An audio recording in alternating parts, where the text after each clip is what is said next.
معزز ناظرین السلام علیکم، میں ہوں محمد حفیظ، آپ دیکھ رہے ہیں یوٹیوب چینل اردو اسپیشل۔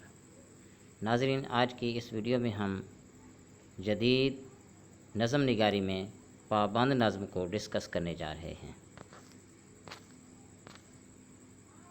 ناظرین، پابند نظم کے لیے بحر، وزن، قافیہ اور ردیف یا صرف قافیہ کی پابندی ضروری ہے، موضوع کی کوئی قید نہیں۔ پابند نظم کسی بھی موضوع پر کسی بھی ہیئت یعنی مثنوی، قصیدہ، مسدس، مربع یا ترکیب بند وغیرہ میں لکھی جا سکتی ہے۔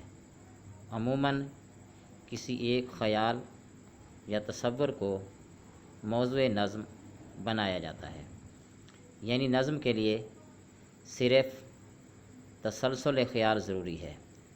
بیشتر قصائد، مرثیے اور قطعات کو پابند نظمیں بھی کہا جا سکتا ہے۔ یہ الگ بات ہے کہ مزاجاً وہ نظم جدید میں شمار نہیں ہوتی۔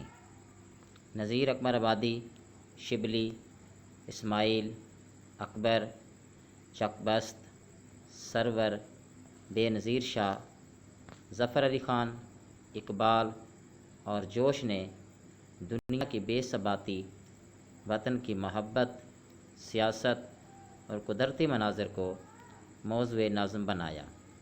جوش کے ہاں خارجی رجحانات نمایاں ہیں۔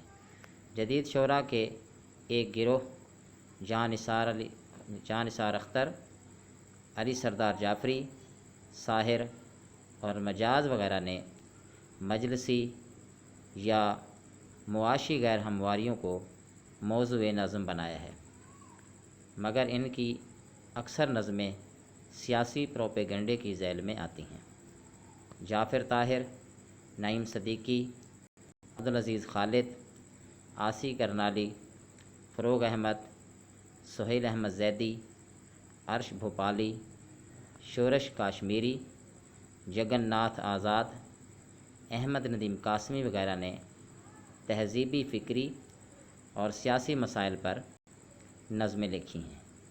یہ تھی ناظرین آج کی ہماری ویڈیو، جو کہ پابند نظم پر مشتمل تھی۔ امید ہے کہ ہماری یہ ویڈیو آپ کو پسند آئی ہوگی اور آپ نے بہت کچھ جدید نظم کے حوالے سے سیکھا ہوگا۔ اگر کسی نے ہمارا چینل سبسکرائب نہیں کیا تو ہمارا چینل سبسکرائب کر لے۔ السلام علیکم۔